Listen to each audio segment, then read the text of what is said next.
Sure. No, that's a good point, because I think there are many of these terms floating around, and maybe I can structure the discussion of what we call nature-based solutions in a clear way.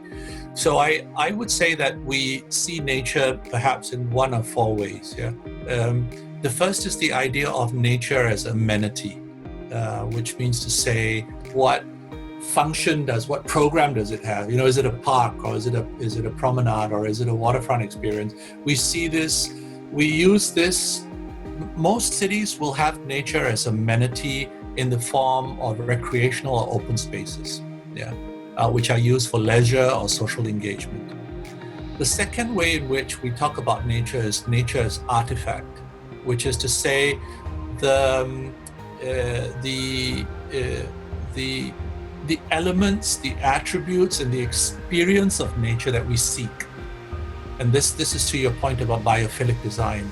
Biophilic design has been documented, it's been discussed since the 70s. We know that we have an affinity for nature, and that when we get proximity, or when we are close to nature, it affects us mentally and physically. So there is a physiological and psychological connection between us and natural systems. And so biophilic design is really about bringing nature as an experience to the occupant or the user. The third way in which nature is being discussed today is the idea of nature as service. And you saw that in the video, the idea of ecosystem services, that natural systems have the capacity to clean the air or clean water. They can sequester carbon, They do they provide a lot of other life-sustaining services, which you could put a price on if you sat down to think about it.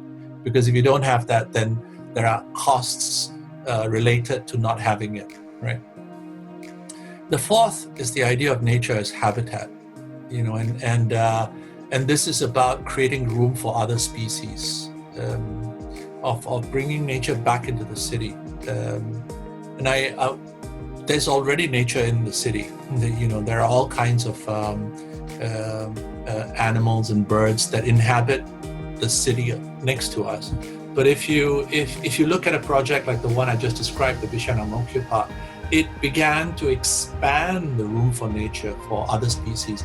The otters or the hornbills, which would not have left the nature reserve, were now coming into the city to forage, because there was food and there was sustenance. So you expand the space that these species have.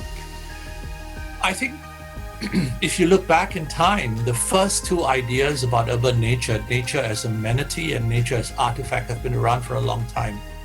And we continue to talk about them and argue about them. But the second two ideas, the idea of nature as service and nature as habitat, that's beginning to find an audience now. We're beginning to see it translate to design ideas and design strategies. And so the projects that you saw just now, whether it was the parks or that Oasia Tower, that's a ridiculous idea for a habitat. It's right in the middle of the central business district in Singapore, by the way. And it's this red tower covered with greenery that has squirrels and birds living in it. So I think that's exciting. That's where we're going. We're gonna go past the biophilic towards a kind of a biomimic, approach, where we look to replicate services and habitat conditions in the city.